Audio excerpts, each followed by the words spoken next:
आज सुबह की बड़ी खबर। अफगानिस्तान ने दावा किया है कि उसकी एयरफोर्स ने पाकिस्तान के अंदर आईएसआईएस के ठिकाने पर एयर स्ट्राइक की है और ये हमले बलूचिस्तान और खैबर पख्तूनख्वा में आईएसआईएस के ठिकानों पर किए गए हैं। अफगानिस्तान के रक्षा मंत्रालय ने बयान जारी करके कहा है कि अफगान सुरक्षा मंत्रालय की वायुसेना ने बलूचिस्तान के पशीन जिले के सरानन इलाके में मौजूद आईएसआईएस के चरमपंथियों और भ्रष्टाचार फैलाने वाले सेंटर्स पर हवाई हमले किए हैं। पाकिस्तान की तरफ से अभी इस पर कोई बयान नहीं आया है और इससे पहले पाकिस्तान की ओर से 29 जून को अफगानिस्तान में एयर स्ट्राइक की गई थी, जिसमें दावा किया गया था कि 26 आतंकियों को मार गिराया गया, लेकिन जिसमें 36 नागरिकों की मौत हुई थी और 130 से ज्यादा लोगों के घायल होने की खबर है। इसके बाद अफगानिस्तान ने इसका जवाब देने की बात कही है। तो अब पाकिस्तान की ओर से अफगानिस्तान के अंदर एयर स्ट्राइक किया गया था और ये कहा गया था कि कराची पर जो हमला हुआ है उसके जिम्मेदार आतंकवादियों पर हमले हुए हैं और करीब 26 से 30 लोगों के मारे जाने की खबर आई थी और पाकिस्तान का दावा था कि वो आतंकी हैं, जबकि काफ़ी सिविलियंस इसमें मारे गए थे, बच्चे मारे गए थे, जिसके बाद अफगानिस्तान ने भी पलटवार किया है और माना जा रहा है कि आईएसआईएस के ठिकानों पर जो पाकिस्तान के अंदर मौजूद हैं उन पर हमले किए गए हैं। अफगानिस्तान के पास जो एयरफोर्स मौजूद है उसके ही इस्तेमाल से आप देख सकते हैं कि ये वो ब्राज़ीलियन विमान है जिसका इस्तेमाल इस हमले में किया गया है और इसी ब्राज़ीलियन विमान के जरिए बम बरसाए गए थे पाकिस्तान में मौजूद आईएसआईएस के ठिकानों पर, जिसमें अफगानिस्तान की ओर से दावा किया गया है कि करीब 26 के करीब आतंकियों को उन्होंने मार गिराया गया है जिनका ताल्लुक आईएसआईएस से है। और कौन से इलाकों में हमले हुए हैं? बलूचिस्तान और खैबर पख्तूनख्वा, ये दो वो इलाके हैं जहां पर बताया जा रहा है कि हमले किए गए हैं। अब आगे देखना होगा कि पाकिस्तान और अफगानिस्तान के बीच का एक बार फिर से हालात और ज़्यादा तनावपूर्ण हो जाएंगे, क्योंकि पिछले दिनों जिस तरह से बॉर्डरी और सरहदी इलाकों में वार और पलटवार का दौर चला था, तो लंबे वक्त तक पाकिस्तान और अफगानिस्तान के बीच तनाव रहा। हालांकि कतर की दखलंदाजी के बाद, कतर के मध्यस्थता करने के बाद दोनों देशों ने यह तय किया था कि वो एक दूसरे पर हमला नहीं करेंगे, जिसके बाद हमले रोक दिए गए थे। लेकिन एक बार फिर से पाकिस्तान की ओर से अफगानिस्तान पर जो हाल ही में हमला हुआ है, जिसके बाद अब अफगानिस्तान ने भी पलटवार करते हुए पाकिस्तान के अंदर आतंकी ठिकानों को निशाना बनाया। राम मंदिर चढ़ावा चोरी मामले में पुलिस एक्शन मोड में है। पुलिस अब जेल में सभी 8 आरोपियों से पूछताछ करने की तैयारी कर रही है। मंगलवार को पुलिस ने जेल में बंद अविनाश शुक्ला से 2 घंटे तक पूछताछ की। आज पुलिस बाकी आरोपियों से भी पूछताछ कर सकती है। इसके साथ ही पुलिस ने चढ़ावे के प्रबंधन, निगरानी व्यवस्था, कर्मचारियों की नियुक्ति और बैंकिंग सिस्टम में लगे 70 लोगों को पूछताछ का नोटिस भेजा। पुलिस आरोपियों के घर से बरामद हुए कैश और डॉक्यूमेंट्स को लेकर के भी पूछताछ कर रही है उनसे। साथ ही चंपत राय के बयान और ट्रस्ट की छापेमारी के दौरान मिले कैश और पेपर की जांच की जा रही है। मंदिर में चढ़ावे के कैश का पूरा लेखा जोखा एसबीआई का जिम्मा था, लेकिन बैंक के कर्मचारियों की लापरवाही की वजह से चोरों ने चढ़ावे की रकम चुरा ली। अब एसबीआई के कुछ कर्मचारी भी पुलिस की रडार पर हैं।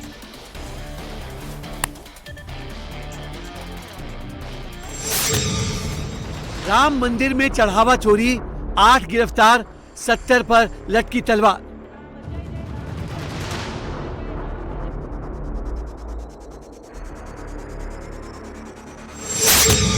राम मंदिर में महापाप, रडार पर बैंक कर्मचारी।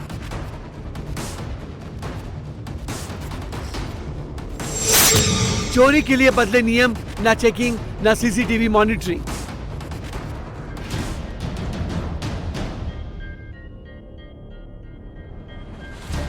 राम मंदिर चढ़ावा चोरी मामले में हर दिन नया खुलासा हो रहा है। पुलिस चढ़ावा चोरी के आरोप में 8 लोगों को गिरफ्तार कर चुकी है, वहीं 70 लोगों को नोटिस दिया गया है।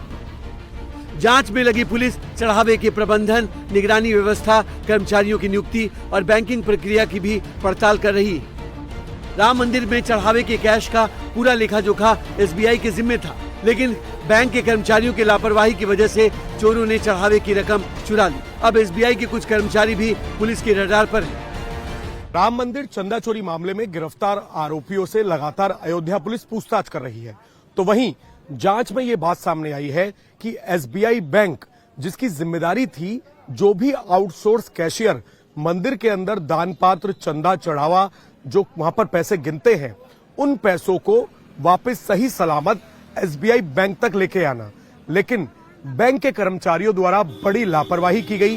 जो आउटसोर्स कैशियर थे उनका ध्यान नहीं रखा गया। इसीलिए सूत्रों का यह कहना है कि रामपथ पर ये जो एसबीआई बैंक मौजूद है, इसी एसबीआई बैंक की ये जिम्मेदारी थी कि जो भी आउटसोर्स कैशियर्स हैं उस पैसे को वहां पर सही से गिना जाए और फिर उस पैसे को यहां पर लेकर आया जाए। लेकिन ऐसा नहीं हुआ, जबकि बैंक के जो ऑन रोल पर मौजूद जो बैंक के कर्मचारी हैं वो भी राम मंदिर के अंदर शिफ्ट वाइज मौजूद होते हैं, जिनका काम ही ये होता है कि जो आउटसोर्स कैशियर हैं, यानी कि जिन लड़कों को ट्रस्ट ने बैंक के जरिए नौकरी पर वहां पर रखा, उनका ध्यान रखें। लेकिन वो लोग वहां पर खुलेआम पैसे चुरा रहे थे। पुलिस अब ऑफलाइन और ऑनलाइन दोनों तरह के चढ़ावे की पड़ताल कर रही है। वहीं सूत्रों की माने तो अब तक गिरफ्तार आरोपी पूछताछ में पुलिस के सवालों का सही तरीके से जवाब नहीं दे रहे हैं। चढ़ावा चोरी के आरोप में गिरफ्तार अविनाश शुक्ला से पुलिस ने अयोध्या जेल में 2 घंटे तक पूछताछ की। इस दौरान पुलिस ने अविनाश से पूछा कि उसके पास लाखों रुपए कहां से आए, वो राम मंदिर में कब से नौकरी कर रहा है, क्या नौकरी के पहले दिन से चोरी करने लगा, मंदिर से चोरी की रकम को कैसे लेकर जाता था, क्या कपड़ों में चोरी के लिए कोई सीक्रेट जेब बनाई थी, चढ़ावा चोरी की रकम से क्या क्या खरीदा, क्या उसकी पत्नी भी इस पूरे मामले में शामिल थी, क्या चोरी की रकम से पत्नी को गहने दिलाए। सूत्रों की माने तो पुलिस को अविनाश से कई अहम जानकारियां मिली है। पुलिस को अविनाश शुक्ला के घर कई संदिग्ध डॉक्यूमेंट मिले थे, जिनकी पड़ताल अब पुलिस कर रही है। 5 जून को ट्रस्ट की छापेमारी के दौरान उसके घर से 58 लाख कैश मिला था। अविनाश शुक्ला अनुकल्प लवकुश की कॉलोनी कैलाशपुरी में रहता था। उसने अपने भाई के योग सेंटर में इन्वेस्ट किया था। राम मंदिर चंदा चोरी के आरोप में गिरफ्तार 8 आरोपी इस वक्त अयोध्या जिला कारागार में मौजूद हैं। असल में सभी जो 8 आरोपी हैं, जिसमें टिन्नू यादव, अनुकल्प, आशुतोष शुक्ला, जितने भी लोग हैं वो इस वक्त जेल के अंदर मौजूद हैं। सभी 8 आरोपियों से पुलिस पूछताछ करना चाहती है। असल में 14 दिन के लिए इन सभी आरोपियों को कोर्ट ने जेल भेज दिया था। पुलिस की टीम चाहती है कि जितने भी डॉक्यूमेंट्स अब तक रिकवर हुए हैं, जो प्रॉपर्टी के कागजात रिकवर हुए हैं, जितने भी संदिग्ध कागजात हैं जिनका लिंक मंदिर के अंदर जो चढ़ावा चोरी से हो सकते हैं, उन सभी डॉक्यूमेंट्स को पहले डीपली स्टडी किया गया। स्टडी करने के बाद पुलिस की टीम ने कोर्ट के अंदर एक अर्जी दाखिल की और यह कहा कि आरोपियों से क्रॉस क्वेश्चनिंग करनी है, उनके बयान दर्ज करने हैं। गिरफ्तार सभी 8 आरोपियों से पूछताछ की जा रही है। न केवल पूछताछ की जा रही है, बल्कि इनके बयान भी दर्ज किए जाएंगे। जो डॉक्यूमेंट्स इन सभी आरोपियों के घर से रिकवर हुए हैं, उनको क्रॉस वेरीफाई किया जाएगा। पुलिस जांच में पता चला है कि राम मंदिर में चढ़ावा चोरी का पूरा खेल काउंटिंग रूम से शुरू हुआ। यहीं से चोरों ने भगवान राम का चढ़ावा चोरी किया। जिस कमरे में चढ़ावे की गिनती होती थी, वहां 22 लोग एक शिफ्ट में काम करते थे। गिनती करने वालों की कोई जांच नहीं होती थी। गिनती करने वाले डबल जेबों वाली पैंट शर्ट पहनकर आते थे। चढ़ावे की गिनती जूते और जुराब पहनकर करते थे। राम मंदिर में चढ़ावे की गिनती में लगे लोगों ने पहले दिन से किसी भी नियम कायदे का पालन नहीं किया। फ्रिस्किंग, बिना जेब वाले कपड़े, काउंटिंग रूम में खाने की पाबंदी और बार बार बाहर जाने पर रोक, हर नियम को तोड़ा गया। काउंटिंग रूम के अंदर हालात ऐसे थे कि लोग खाने पीने की चीजें कमरे में लेकर आते थे। काउंटिंग रूम में बड़े आराम से पार्टियां होती थी। हर रोज किसी एक की बारी होती थी। कोई 1000 रुपए के समोसे मंगाता था तो कोई अगले दिन 800 रुपए की कचौड़ियां मंगवाता था।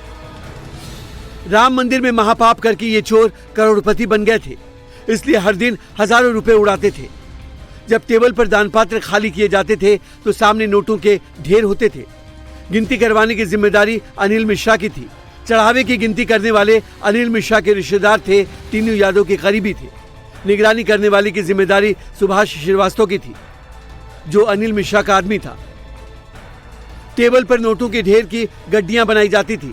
इस दौरान गिनती करने वाले गड्डियां पैंट में छिपा लेते थे। कभी कभी जूते के जुराबों से गड्डियां छिपाई जाती थी और कभी पैंट में पीछे की तरफ डाल लेते थे। इन चोरों को इस बात का जरा भी डर नहीं था कि वो सीसीटीवी की नजर में है।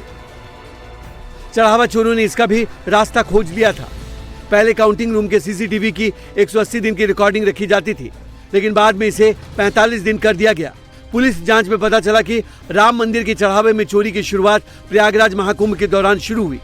उस दौरान हर दिन 5 से 6 लाख रुपए की चोरी की गई।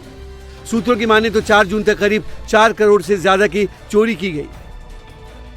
पुलिस जांच में पता चला है कि चढ़ावा चोरों ने प्लानिंग करके सुरक्षा जांच के नियम भी बदलवा दिए। नियम तोड़ने की शुरुआत सुभाष श्रीवास्तव ने की, जिस पर काउंटिंग की निगरानी रखने की जिम्मेदारी थी। जब सुभाष श्रीवास्तव की जांच हुई तो उसने खुद को संघ का स्वयंसेवक बताकर जांच करने वालों को धमकाया। फिर चंपत राय ने जांच का नियम ही बदल दिया, जिसके बाद रोजाना आने जाने वालों की चेकिंग बंद हो गई।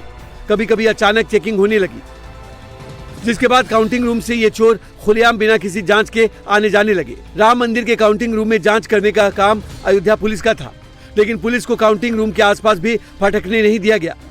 पुलिस के पास पूरे मंदिर परिसर का सीसीटीवी फुटेज था, पर जहां नोटों की गिनती होती थी वहां का कंट्रोल पुलिस को नहीं दिया गया।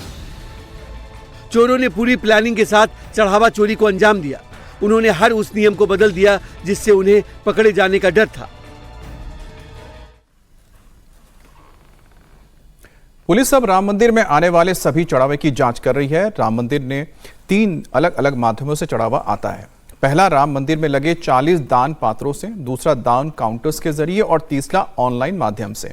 श्री राम जन्मभूमि तीर्थ क्षेत्र ट्रस्ट के आंकड़ों के मुताबिक 1 अप्रैल 2025 से 28 फरवरी 2026 के बीच श्रद्धालुओं ने करीब 82 करोड़ 78 लाख रुपए दान किए हैं। इनमें से 54 करोड़ 79 लाख दान पात्रों में दान किया गया। वहीं पर 18 करोड़ और 88 लाख करोड़ दान काउंटर में रसीद लेकर दिए गए हैं और करीब 8 करोड़ 33 लाख करोड़ ऑनलाइन के जरिए दिया गया, यानी कि 8 करोड़ 33 लाख रुपए ऑनलाइन ट्रांसफर हुआ। अयोध्या में राम मंदिर में चढ़ावे के लिए 3 दान काउंटर बने हैं। पहला मंदिर परिसर में यात्री सुविधा केंद्र के पीछे तुलसीदास की मूर्ति के सामने बना है। दूसरा रंग महल बैरियर के पास ट्रस्ट के पुराने ऑफिस में बना हुआ है और तीसरा मीडिया सेंटर के पास बने ट्रस्ट के नए ऑफिस में है। राम मंदिर में श्रद्धालु काउंटर में भी कैश दान देते हैं। यहां से रसीद मिलती है और अब पुलिस यहां की रसीद, चेकबुक और तमाम जो भी रिसिप्ट काउंटर्स है उनको जमा करवा रही है ताकि इनके बारे में जांच की जा सके। ये बैंक ऑफ बड़ौदा बैंक है जो कि रामपथ पर एसबीआई ब्रांच के बिल्कुल सामने ये बैंक है। इस बैंक के बारे में हमने जानकारी हासिल की। हमें यह पता लगा कि बैंक ऑफ बड़ौदा का ये जो ब्रांच है अयोध्या में रामपथ पर, बैंक ऑफ बड़ौदा सिर्फ ऑनलाइन डोनेशंस जो होती थी, यानी कि जो लोग, जो भी भक्त मंदिर ट्रस्ट में ऑनलाइन कुछ भी चंदा देना चाहते हैं अपनी श्रद्धा के हिसाब से, वो क्यूआर कोड के जरिए ऑनलाइन पैसे जो है वो यहां पर जमा करते हैं। किसी भी तरीके का कैश का काम जो है वो बैंक ऑफ बड़ौदा के अंदर चंदे से रिलेटेड नहीं किया जाता। ट्रस्ट ने एक अकाउंट नंबर अपनी ट्रस्ट की वेबसाइट पर निकाला हुआ है, एक क्यूआर कोड दिया हुआ है। जो भी लोग चाहते हैं कि वो ऑनलाइन पैसा जमा करना चाहते हैं वो ऑनलाइन पैसा जमा कर सकते हैं। लेकिन पुलिस ने एसबीआई बैंक को भी एक नोटिस दिया और साथ ही बैंक ऑफ बड़ौदा जो है उसको भी एक नोटिस दिया। अब हम आपको बताते हैं कि आखिरकार बैंक ऑफ बड़ौदा को नोटिस क्यों दिया गया। पुलिस की टीम ने जब इन्वेस्टिगेशन शुरू की तो बैंक ऑफ बड़ौदा बैंक में जाकर एक नोटिस दिया और ये कहा कि ये जो एफआईआर दर्ज की गई है राम जन्मभूमि थाने में, उसमें जो आरोपी हैं उनके बैंक खातों की डिटेल्स पता करनी है कि उन्होंने अगर चंदा चोरी किया है तो उस पैसे से कितनी आय अर्जित की है। इसमें पुलिस के पास ये जानकारी थी। सुप्रिया मिश्रा जो कि लवकुश मिश्रा की पत्नी है, लवकुश मिश्रा आउटसोर्स कैशियर का काम कर रहा था।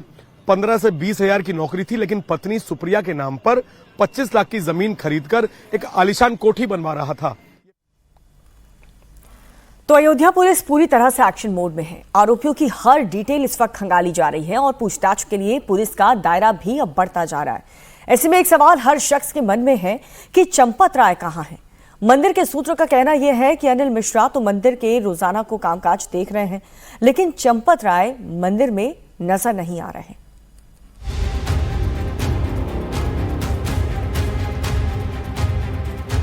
चढ़ावा चोरी में पुलिस का एक्शन शुरू होने के बाद से चंपत राय मीडिया के सामने नहीं आए हैं। 6 जून के बाद इक्का दुक्का मौका ही आया है जब चंपत राय कैमरे के सामने दिखे हों। चढ़ावा चोरी की खबर सामने आने के बाद 7 जून को चंपत राय कैमरे के सामने आए थे, जिसमें उन्होंने एक वीडियो बयान जारी कर मंदिर के बही खातों और ऑडिट को बिल्कुल सही ठहराया था। इसके बाद 23 जून को शेषावतार मंदिर के ध्वजारोहण समारोह में दिखे। उसके बाद उनके इस्तीफे की खबर आ चुकी है। 6 जुलाई को फैसला होना है, लेकिन चंपत राय कहीं नहीं दिख रहे। इसी तरह अनिल मिश्रा भी कैमरे के सामने नहीं आ रहे हैं। मंदिर के सूत्रों के मुताबिक अनिल मिश्रा मंदिर से जुड़े कामों में एक्टिव हैं, लेकिन चंपत राय मंदिर में भी नहीं दिखाई दे रहे। यानी जिन चंपत राय के बिना राम मंदिर के परिसर में पत्ता भी नहीं हिलता था, वो चंपत राय फिलहाल कहीं दिखाई नहीं दे रहे। चंपत राय के इस्तीफे पर फैसला 6 जुलाई को होना है, लेकिन उससे पहले अब तक चंपत राय का मंदिर पर एक छत्र राज इसलिए बना रहा क्योंकि ट्रस्ट के ज्यादातर सदस्य बहुत उम्रदराज हैं। मंदिर का मुकदमा लड़ने वाले और राम मंदिर ट्रस्ट के फाउंडिंग मेंबर एडवोकेट के पाराशरण की उम्र 99 साल है। उम्र ज्यादा होने की वजह से वो चल फिर नहीं पाते, इसलिए आमतौर पर ट्रस्ट की मीटिंग में हिस्सा नहीं लेते। इसी तरह ट्रस्ट के अध्यक्ष महंत नृत्य गोपाल दास 88 साल के हैं और अयोध्या में ही रहते हैं। महंत नृत्य गोपाल दास अक्सर बीमार रहते हैं, इसलिए ट्रस्ट के काम में उनका कोई दखल नहीं होता। 91 साल के स्वामी परमानंद जी महाराज भी ट्रस्ट के मेंबर हैं। स्वामी परमानंद जी महामंडलेश्वर हैं। वो हरिद्वार में रहते हैं, इसलिए परमानंद महाराज के लिए भी ट्रस्ट के रोजमर्रा के काम की निगरानी करना संभव नहीं है। ट्रस्ट के एक और मेंबर स्वामी वासुदेवानंद सरस्वती प्रयागराज में रहते हैं। स्वामी वासुदेवानंद की उम्र 80 साल से ज्यादा है, इसलिए वो भी नियमित रूप से अयोध्या में ट्रस्ट की बैठकों में शामिल नहीं हो पाते। कर्नाटक के पेजावर मठ के पीठाधीश्वर स्वामी विश्व प्रसन्न तीर्थ जी महाराज भी राम मंदिर ट्रस्ट के मेंबर हैं। वो उडुपी में रहते हैं, इसलिए वो ट्रस्ट की मीटिंग में नहीं आते। स्वामी गोविंद गिरी महाराज ट्रस्ट के कोषाध्यक्ष हैं, लेकिन वो ज्यादातर पुणे में रहते हैं। किसी बड़े आयोजन में शामिल होने के लिए ही अयोध्या आते हैं। अनिल मिश्रा गोविंद गिरी महाराज के विश्वास पात्र थे, इसलिए उन्होंने ट्रस्ट के फाइनेंशियल कामों की जिम्मेदारी अनिल मिश्रा को सौंप दी। इन सब के अलावा चंपत राय, अनिल मिश्रा और निर्मोही अखाड़े के संत स्वामी दिनेंद्र दास भी राम मंदिर ट्रस्ट के मेंबर हैं। ये तीनों अयोध्या में रहते हैं, लेकिन स्वामी दिनेंद्र दास भी बीमार रहते हैं, इसलिए चंपत राय और अनिल मिश्रा ही राम मंदिर ट्रस्ट का सारा काम संभालते हैं। कभी मीटिंग होती है, उसके हफ्ता 10 दिन पहले चंपत राय जी व्हाट्सएप भेज देते थे या पेपर आ जाता था। फैसले ट्रस्ट में कौन लेता था? चर्चा होती थी या चंपत राय अकेले फैसले लेते थे? चंपत राय सबको सूचना मिल जाती थी, जब सब लोग हाँ बोल देते हो हाँ मान लिया जाता था। सबको संतुष्ट बना के काम चलता था। इतना तो साफ है कि ट्रस्ट की मीटिंग में चंपत राय की ही चलती थी। वो जितना चाहते थे उतनी जानकारी ट्रस्ट की मीटिंग में शेयर करते थे। नियमों में अपनी मर्जी के हिसाब से बदलाव कर देते थे, इसलिए चढ़ावे की लूट करने वालों को खूब छूट मिली। और ये बात चंपत राय ने कबूल भी कर ली कि उनसे गलती हुई। पुलिस पूछताछ में चंपत राय ने बताया कि चढ़ावा चोरी में उनकी कोई भूमिका नहीं है, वो तो जानकारी मिलते ही सक्रिय हो गए थे। उन्होंने संदिग्धों को पकड़ा और एफआईआर करवाई। चंपत राय ने यह भी माना कि हेराफेरी रोकने की सारी जिम्मेदारी उनकी ही थी। चंपत राय ने कहा कि उन्हें ये उम्मीद नहीं थी कि टिन्नू यादव गलती करेगा। उन्होंने पुलिस को यह भी बताया कि राम मंदिर में गरीब और जरूरतमंदों को काम दिया, इसके लिए अनिल मिश्रा और गोपाल राव ने सिफारिश की थी। चंपत राय की नीयत पर भी कम ही लोगों को शक है। यही वजह है कि उनके समर्थन में कई लोग खड़े हैं, लेकिन उनकी मनमानियों की लिस्ट छोटी नहीं है। चंपत राय ने ही मंदिर के सीईओ की नियुक्ति नहीं होने दी। मिंट को सोने चांदी के जवाहरात गलाने का काम मिला, उन्हें भी मंदिर से हटा दिया। आरएसएस ने 1.5 साल तक सिस्टम बनाने को कहा, लेकिन चंपत ने उसे अनदेखा कर दिया। चंपत राय को कुछ एक्सपर्ट नियुक्त करने की सलाह दी गई, लेकिन वो नहीं माने। अब संघ और विश्व हिंदू परिषद के लोगों को लगता है कि उन्हें चंपत राय को मनाने के बजाय सख्ती करनी चाहिए थी, लेकिन किसी ने चंपत राय से ये कहने का साहस नहीं किया, और अब जो हुआ उसका डैमेज कंट्रोल भी मुश्किल हो रहा है।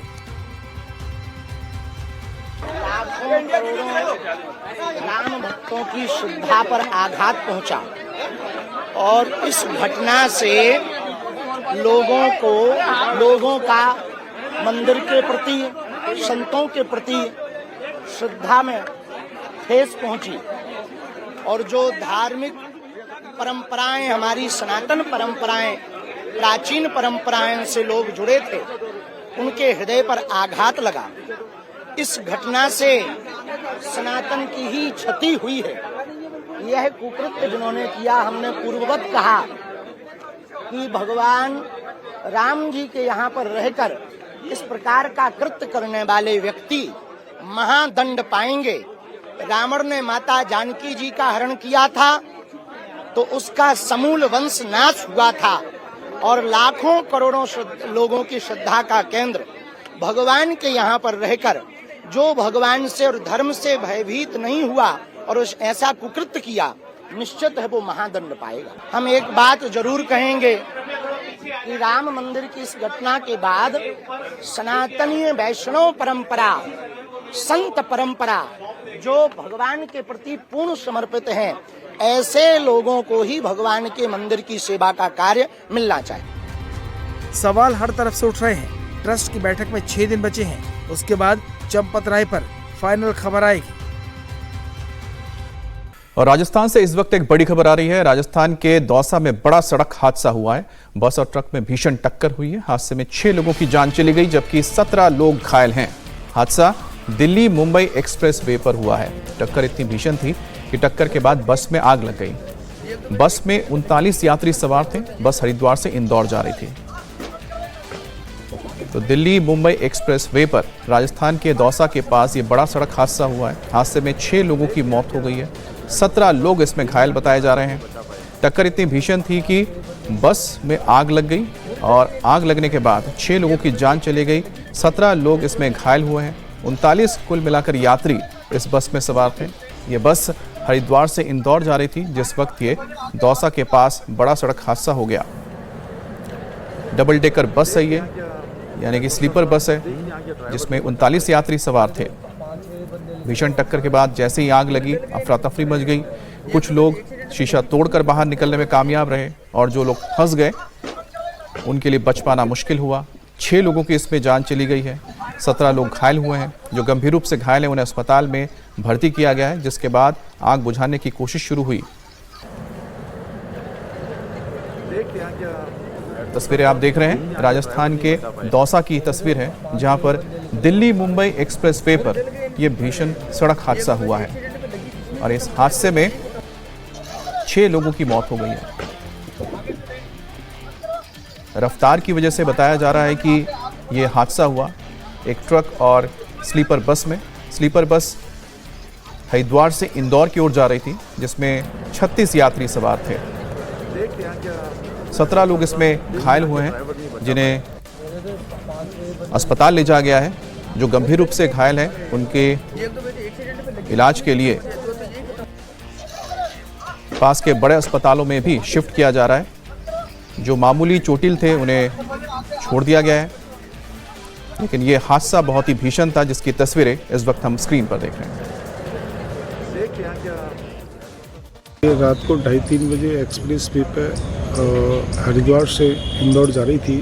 उस बस का कोई एक्सीडेंट हुआ है और आग लगी मौके पे। उसमें से यहाँ हॉस्पिटल में 6 डेड बॉडी अभी तक पहुँच गई है। बाकी जो फर्स्ट एड दे के कुछ लोग यहाँ से फ्री हो गए, कुछ चले गए और मौके पे वहाँ पे एसपी साहब और बाकी लोग हैं। यहाँ पे मैं हूँ, सीओ सिटी कोतवाल है, एडीएम साहब आ गए, एसडीएम है, डॉक्टर्स हैं, सारे लोग हैं। घायलों का अच्छे से इलाज करा रहे हैं और डेड बॉडी अभी आइडेंटिफाई नहीं हुई है। अभी इनको जो घायल हैं उनको बताया भी नहीं है कि भाई आपका, बस इतना ही कहा गया है कि भाई आपके लोग ढूंढ रहे हैं, तलाश कर रहे हैं। कारण क्या दिखे सर? फर्स्ट डर से क्या कर रहे हैं आग लगने? ये तो मैं तो मौके पे नहीं गया, एसपी साहब मौके पे हैं और वहाँ ज़्यादा सही मालूम पड़ पाएगा। लेकिन रात में तो कारण या तो नींद की झपकी आ गई या कोई एक्सीडेंट या ओवरटेक, क्या कारण रहा ये तो। बड़ी खबर जम्मू कश्मीर के हंदवाड़ा से, जहां पर देर रात भीषण आग लग गई। हंदवाड़ा के राजवार इलाके में आग लगने से रिहायशी घर और 2 गौशालाएं जलकर पूरी तरह से खाक हो गई। आग इतनी भयानक थी कि कंक्रीट और लकड़ी से बना 2 मंजिला घर और लकड़ी की 2 गौशालाएं पूरी तरह से जल गईं। फायर एंड इमरजेंसी सर्विस की टीम मौके पर पहुंची और आग बुझाने का प्रयास किया। करीब 2 घंटे की मशक्कत के बाद आग पर काबू पा लिया गया। गनीमत ये रही कि कोई भी जान माल का नुकसान नहीं हुआ। आग लगने की वजह अभी साफ नहीं हो पाई है।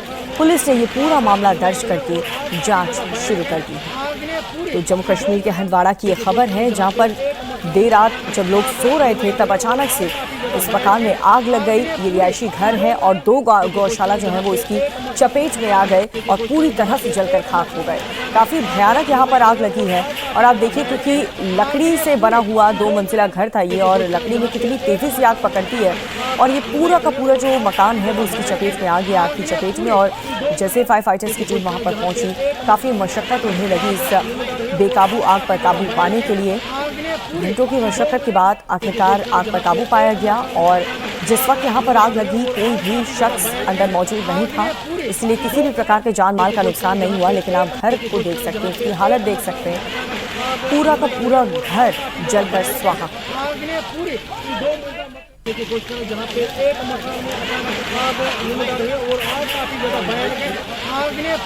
तो इस बात का की भी जांच की जा रही है कि आखिर यहाँ पर आग लगी तो लगी कैसे। एक तो गर्मी का मौसम है और जिस प्रकार से तापमान दिन ब दिन बढ़ रहा है, आग लगने की घटनाएं तेजी से बढ़ती हुई नजर आ रही हैं। और जम्मू कश्मीर के हंदवाड़ा से भी कुछ ऐसी तस्वीर देखने को मिली।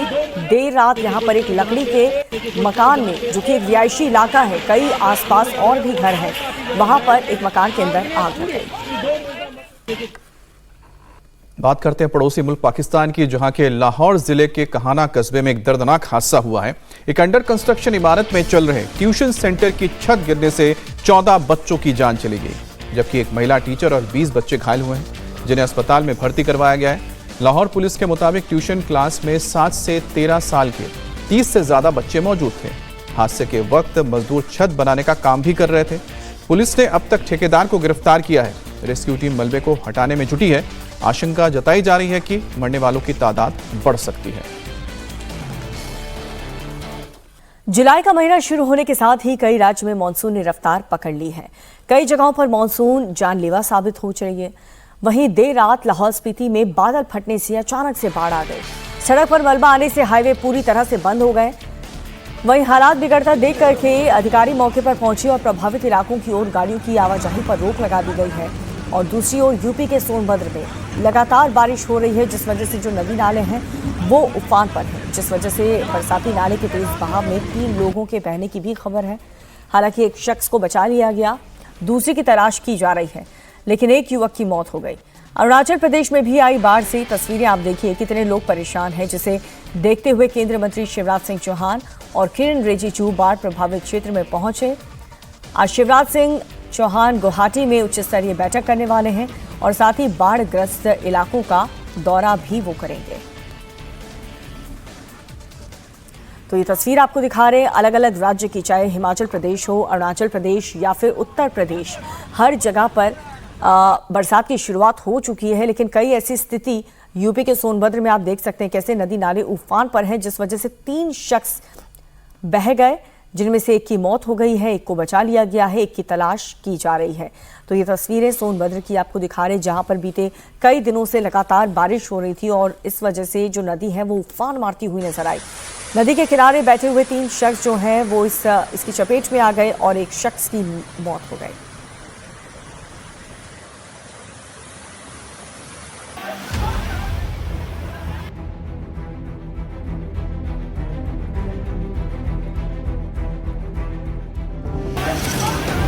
पूरब से पश्चिम, उत्तर से दक्षिण, देश के कई राज्यों में मानसून ने दस्तक देते ही कहर बरपाना शुरू कर दिया है। गांव हो या शहर, हर तरफ पानी ही पानी नजर आ रहा है। तो पहाड़ी राज्यों में दरख्ते पहाड़ मुसीबत बन गए हैं। नदी नाले सब उफान पर हैं।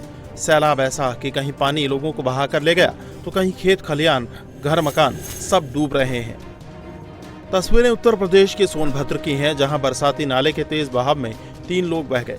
जानकारी के मुताबिक परिवार पिकनिक मनाने गया था, लेकिन माची थाना क्षेत्र के चरघड़ा गांव में जोरदार बारिश होने लगी और अचानक बारिश का पानी नाले में उफान के साथ बहने लगा। उसी में 3 लोग पानी के तेज बहाव के साथ बह गए। हालांकि ग्रामीणों ने एक युवक को तो बचा लिया, लेकिन एक की मौत हो गई। वहीं तीसरे बच्चे की तलाश में टीमें जुटी हुई हैं।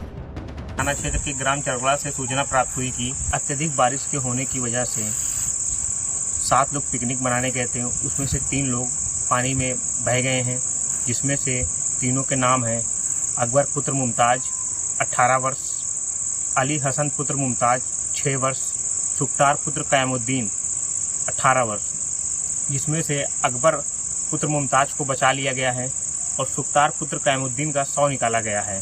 अली हसन पुत्र मुमताज, जिसकी उम्र 6 वर्ष है, उसकी अभी खोज जारी है। मौके पर पुलिस बल तैनात है। लॉ एंड ऑर्डर की कोई समस्या नहीं है। अग्रिम विधिक कार्रवाई की जा रही है। यूपी के अलावा महाराष्ट्र में भी बारिश आफत बनी हुई है। अंधेरी सबवे से लेकर नवी मुंबई और नासिक तक जगह जगह सड़कों पर पानी भरा हुआ है। ट्रैफिक से लोग परेशान हैं और घरों में कैद होने को मजबूर हो गए हैं। तो मुंबई के चैम्बूर इलाके में भारी बारिश के बीच बच्चों से भरी एक स्कूल वैन पर पेड़ गिर गया। जानकारी के मुताबिक वैन में 12 से 13 बच्चे मौजूद थे। बस कंडक्टर और स्थानीय लोगों ने ज्यादातर बच्चों को सुरक्षित बाहर निकाला और भर्ती कराया, लेकिन हादसे में एक बच्चे की मौत हो गई। स्थानीय लोगों के मुताबिक कई बार बीएमसी को लेटर लिखकर शिकायत की गई, लेकिन कोई कार्रवाई नहीं हुई। अच्छा तरह से सब लोग को बोलो, ये जो बीएमसी है ना, जुना जो झाड़ है वो सब जाने दो। कितने लोग का जान लेने वाला है ये बड़ा बड़ा उधर भी है। हाँ, कितना बार एप्लीकेशन देना पड़ता है, वो लोग को मालूम नहीं होता है।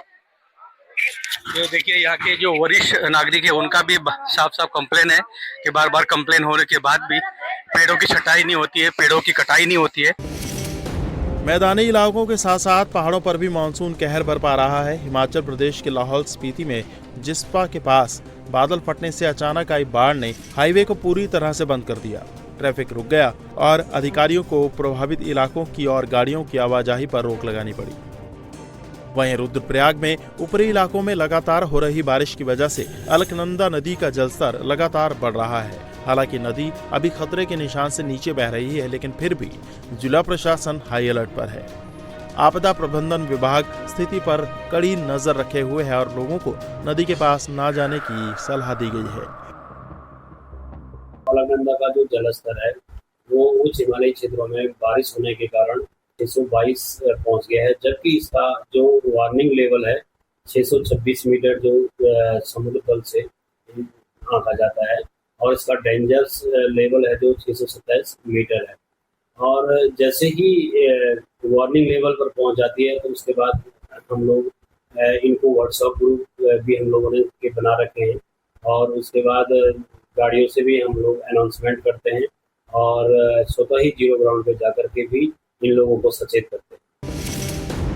अरुणाचल प्रदेश में भी भारी बारिश और बाढ़ से तबाही मची हुई है, जिसे देखते हुए केंद्रीय मंत्री शिवराज सिंह चौहान और किरेन रिजिजू ने प्रदेश में बाढ़ और लैंडस्लाइड से प्रभावित इलाकों का दौरा किया और भरोसा दिया कि सरकार लोगों की हर संभव मदद करेगी।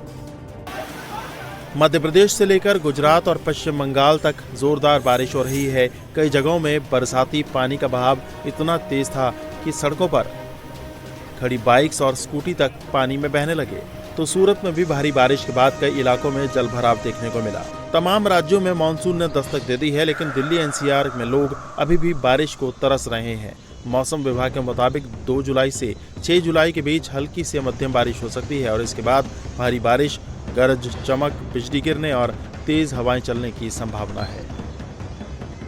यूपी विधानसभा में समाजवादी पार्टी के चीफ व्हिप कमाल अख्तर ने इस्तीफा दे दिया है, जिसके बाद पार्टी के भीतर नई हलचल शुरू हो गई है और सवाल उठ रहे हैं कि पार्टी में सब कुछ ठीक नहीं चल रहा। चर्चा है कि समाजवादी पार्टी की सांसद रुचि वीरा से अनबन की वजह से ही कमाल अख्तर से इस्तीफा लिया गया है। रुचि वीरा ने खुद को नजरअंदाज करने और पार्टी के कार्यक्रमों में नहीं बुलाने का आरोप लगाते हुए अखिलेश यादव से कमाल अख्तर की शिकायत की थी। अखिलेश ने दोनों को एक साथ लखनऊ बुलाकर बात भी की थी, लेकिन आखिरकार कमाल अख्तर ने चीफ व्हिप के पद से इस्तीफा दे दिया।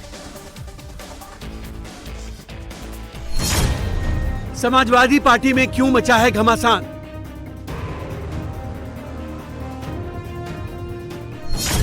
यूपी विधानसभा में चीफ व्हिप कमाल अख्तर ने क्यों दिया इस्तीफा? समाजवादी पार्टी के यूपी विधानसभा में मुख्य सचेतक कमाल अख्तर के अचानक इस्तीफा देने से सियासी हलचल तेज हो गई। इससे कई सवाल भी खड़े हो रहे हैं। क्या समाजवादी पार्टी के अंदर सब कुछ सही है? क्या मुरादाबाद से सांसद रुचि वीरा से अनबन की वजह से उनके खिलाफ कार्रवाई की गई?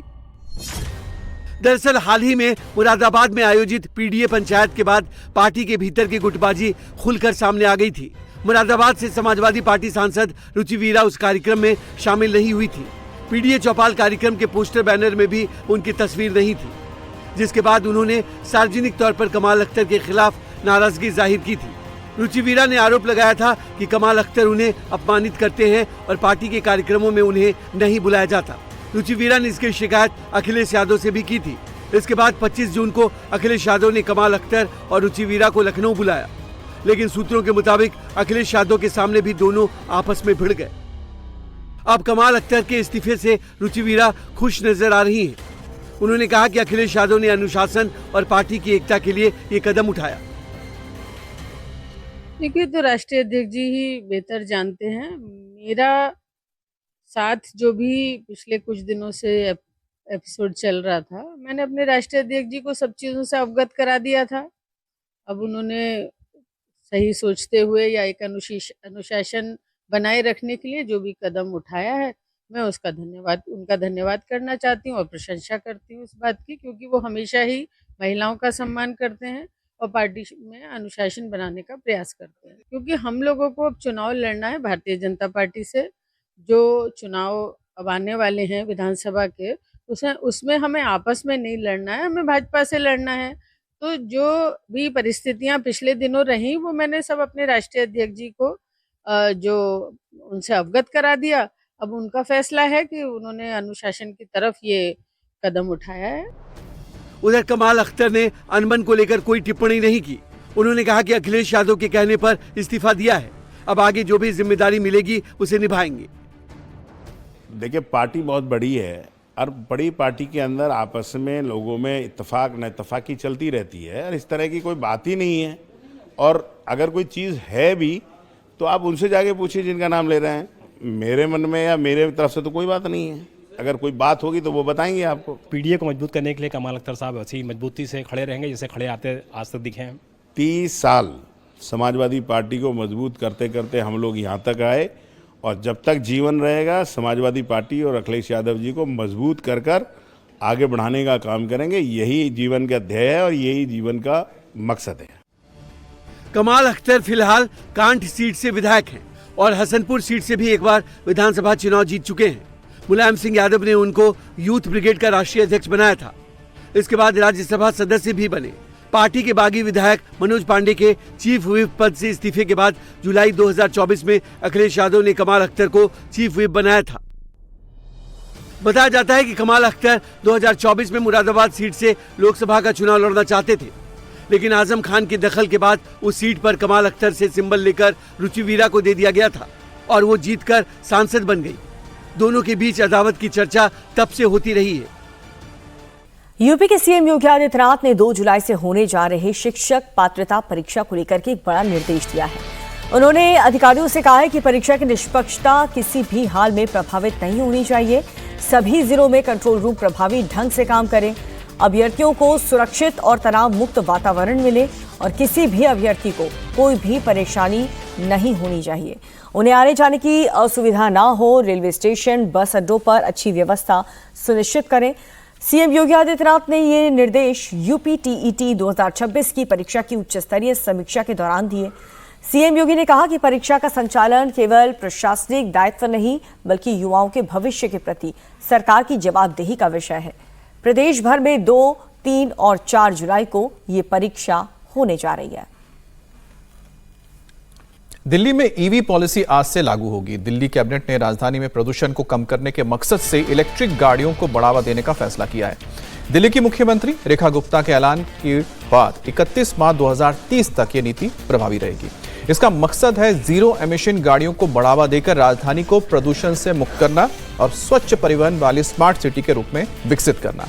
नई नीति के तहत सभी इलेक्ट्रिक गाड़ियों को रोड टैक्स और रजिस्ट्रेशन शुल्क में 100% छूट मिलेगी। 4 व्हीलर इलेक्ट्रिक गाड़ियों को छूट मिलेगी। 30 लाख रुपए तक की एक्स शोरूम कीमत वाली गाड़ियों को इसका फायदा मिलेगा। उत्तराखंड में आज से शिक्षा व्यवस्था से जुड़ा एक बड़ा बदलाव होने जा रहा है। राज्य में अब मदरसा बोर्ड का अध्याय खत्म हो जाएगा और उसकी जगह अल्पसंख्यक शिक्षा प्राधिकरण काम करेगा। नई व्यवस्था के तहत मदरसों को अल्पसंख्यक शिक्षा प्राधिकरण से मान्यता लेनी होगी और यहां पर पढ़ने वाले सभी छात्रों को उत्तराखंड बोर्ड का कोर्स पढ़ाया जाएगा। हालांकि धार्मिक शिक्षा पहले की तरह जारी रहेगी, लेकिन इसे नियमित स्कूल समय के बाद अलग से संचालित किया जाएगा, जबकि औपचारिक पढ़ाई पूरी तरह से राज्य बोर्ड के मुताबिक होगी। और वहीं पूर्व मदरसा बोर्ड से जुड़े लोगों का कहना यह है कि इस बदलाव से मदरसों के बच्चों को भी अन्य स्कूल के छात्रों की तरह मान्यता प्राप्त शिक्षा मिलेगी और वो उच्च शिक्षा, प्रतियोगी परीक्षा और सरकारी नौकरियों में बेहतर मौके हासिल कर पाएंगे। खबर गुजरात के सूरत से है, जहां पर साइबर क्राइम ब्रांच को बड़ी सफलता मिली है। दरअसल एक गिरोह वजन घटाने की दवा के नाम पर ठगी कर रहा था। इसी क्रम में गिरोह ने सूरत की एक महिला से वजन घटाने के दवा के नाम पर 1,77,00,000 रुपए की साइबर ठगी की, जिस मामले में सूरत साइबर क्राइम ब्रांच ने कार्रवाई करते हुए गुरुग्राम से गिरोह के कुरियर बॉय समेत 3 आरोपियों को दबोचा, जिसमें 2 महिला भी शामिल हैं। गिरोह डाइटिशियन और डॉक्टर बनकर लोगों का वजन कम करने के लिए दवा बेचकर ठगी करता था। ये लोग दवाओं की होम डिलीवरी भी करते थे। मोहम्मद हुसैन गिरोह के लिए कुरियर बॉय का काम करता था और जब ये महिला डिलीवरी करने आया था, यानी कि महिला के पास दवाई को, तो पुलिस ने उसे पकड़ लिया। जांच में खुलासा हुआ है कि आरोपी 7 बार ट्रेन से और 1 बार फ्लाइट से दवा पहुंचाने सूरत आया था। सूरत की एक गृहिणी, एक महिला जिनको क्योरेस्ट वेलनेस एंड साइंस नाम की एक कंपनी है, उस कंपनी की जो एडवर्टाइज फेसबुक पे थी, उसके माध्यम से लेडी ने उनका संपर्क किया था कंपनी का। ये कंपनी स्लिमिंग और फिटनेस की ट्रीटमेंट में एक्सपर्ट है, ऐसा इस कंपनी की एडवर्टाइज थी। और जब इन्होंने संपर्क किया इस कंपनी का, तो कंपनी के वहाँ पे जो दिल्ली गुड़गांव में जो कॉल सेंटर है, वहाँ से इन लेडी का संपर्क किया गया था और उन लेडी को एक प्रॉपर विश्वास दिया गया था कि आपका हमारे यहाँ के कंसल्टेंट डॉक्टर्स के द्वारा आपका प्रोफाइल तैयार किया जाएगा और आपको मेडिसिन हमारे ही कंपनी के लोग आके आपको घर पे डिलीवर करेंगे। और इस विश्वास संपादित करके इन लेडी के पास से, इन महिला के पास से पिछले 5 महीने के अंदर इन कंपनी की जो नकली दवाइयाँ हैं वो इनको दी गई थी और कुल मिला के 1,77,00,000 रुपए का उनके साथ चीटिंग किया गया था। जब इन महिला ने आगे मेडिकेशन लेने से मना किया और ये बताया कि भाई मुझे ये जो मेडिकेशन दी गई उसकी ट्रीटमेंट आप स्टार्ट करवाइए, मुझे नए पार्सल की जरूरत नहीं, तब इन्होंने इन महिला को प्रेशर करना शुरू किया कि आपके 1,70,00,000 डूब जाएंगे, आपको और 81 लाख पेमेंट करना पड़ेगा। और इसके चक्कर में ये महिला ने तुरंत साइबर क्राइम पुलिस को संपर्क किया था। साइबर क्राइम की पुलिस डीसीपी विशाखा जैन के नेतृत्व में 2 टीम गठन किया गया। एक ये जो महिला है उनसे पुलिस की रूबरू में बात करवाई गई और कुरियर बॉय को डिलीवरी के लिए 81 लाख रुपए की दवाई के लिए बुलाया गया। और जैसे ही कुरियर बॉय घर पे आया उसको पकड़ लिया गया, उसको धरपकड़ कर गई उसकी। और उसकी पूछताछ में पता चला कि ये पूरी कंपनी गुरुगांव में बैठे हुए कॉल सेंटर से ऑपरेट कर रही है। रेड में कुल मिला के 150 से ज्यादा लोग यहाँ पे हमें पाए गए थे, जिसमें मोस्टली महिलाएं थी। राम मंदिर के चढ़ावे में लूट को विपक्ष सियासी हथियार बनाने में जुट गया है। इंडिया अलायंस के नेताओं ने ऐलान किया है कि जल्द ही अखिलेश यादव, राहुल गांधी, ममता बनर्जी और उद्धव ठाकरे समेत गठबंधन के दूसरे नेता एक साथ अयोध्या जाकर चढ़ावा चोरी के लिए रामलला से माफी मांगेंगे। कांग्रेस ने इसकी शुरुआत कर दी है। कांग्रेस नेताओं का एक डेलीगेशन अयोध्या पहुंच भी गया, लेकिन हंगामे के आसार थे, माहौल खराब हो सकता था, इसलिए प्रशासन ने इन लोगों को मंदिर तक नहीं जाने दिया। 21 घंटे की नजरबंदी के बाद यूपी कांग्रेस के अध्यक्ष अजय राय ने रामलला के दर्शन किए। उसके बाद हनुमानगढ़ी में मत्था टेका। प्रभु का आशीर्वाद और भगवान जब बुलाएंगे तो कोई रोक नहीं पाएगा, ना कोई सरकार ने सत्ता, दुनिया की कोई ताकत नहीं, योगी न मोदी कोई नहीं रोक सकता। भगवान की कृपा है हम सब पर। और महादेव का मैं भक्त हूँ, बाबा विश्वनाथ का, तो निश्चित तौर से आज भगवान ने बुलाया तो दुनिया की कोई ताकत नहीं रोक पाई। रामलला का दर्शन करके प्रभु से एक ही चीज मांगा कि जो यहाँ भ्रष्टाचार, जो यहाँ लूट हो रही है, जो चढ़ावा में चोरी हो रही है, भगवान उनके ऊपर निश्चित उनको दंड मिले और कार्रवाई हो। ऐसे लोगों के ऊपर निश्चित कार्रवाई होनी चाहिए जो आज इस पवित्र भूमि को, जो उन्होंने अपमानित किया है, जो इस पवित्र भूमि को कलंकित करने वाले लोगों पर कार्रवाई होनी चाहिए। इसे लेकर समाजवादी पार्टी और कांग्रेस के नेताओं ने योगी आदित्यनाथ को निशाने पर लिया। आरोप लगाया कि सरकार छोटे छोटे लोगों को फंसाकर चढ़ावे की लूट करने वाले बड़े लोगों को बचाना चाहती है। तो सीएम योगी आदित्यनाथ ने विपक्ष के इन सियासी आरोपों का करारा जवाब दिया।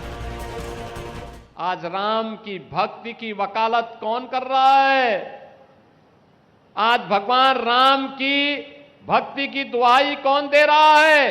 2017 के पहले जो जय श्री राम बोलने पर लाठी मारते थे, 2017 के पहले जब उत्तर प्रदेश में राम भक्त कहता था कि राम लला हम आएंगे, मंदिर वहीं बनाएंगे, और राम भक्तों पर जो समय गोली चलाते थे, आज वे आस्था की वकालत करते हुए दिखाई देते हैं। ये आपकी ताकत है, आपकी आस्था की ताकत है कि आज उनको आपका पिछलग्गू बनने के लिए मजबूर होना पड़ रहा है। आपके वोट बैंक की ताकत है। अब उन्हें अपने को आप पर पश्चाताप होता होगा, अपने कर्मों पर पश्चाताप होता होगा कि समाजवादी पार्टी गलत थी। वह कांग्रेस जो 2017 के पहले राम के अस्तित्व को ही नकार चुकी थी, श्री कृष्ण के अस्तित्व को ही नकार चुकी थी, आज वो भी कहती है कि राम तो सबके हैं। अब ये लोग सब मचल रहे हैं अयोध्या जाने के लिए, लेकिन प्रभु राम तो जग नियंता हैं, इस ब्रह्मांड के स्वामी हैं। वे भी जानते हैं सही कौन है और बुरा कौन है। भगवान राम की भक्ति तो हनुमान जी के अंदर इतनी ताकत पैदा कर देती है कि अगर लक्ष्मण जी को बचाने के लिए संजीवनी बूटी लेने के लिए जा रहे श्री हनुमान जी के साथ कोई कालनेमी छल छद्म से धोखा दे करके उन्हें इससे वंचित करने का कुत्सित प्रयास करता है, राम की भक्ति ऐसे कालनेमियों को पूरी तरह निपटाने में भी सहायक हो जाती है। अखिलेश यादव समेत पूरा विपक्ष जहां बीजेपी और खासकर योगी आदित्यनाथ को घेरने में लगा है, वहीं सीएम योगी फ्रंट फुट पर खेलकर विपक्ष को हैरान करने में लगे हैं।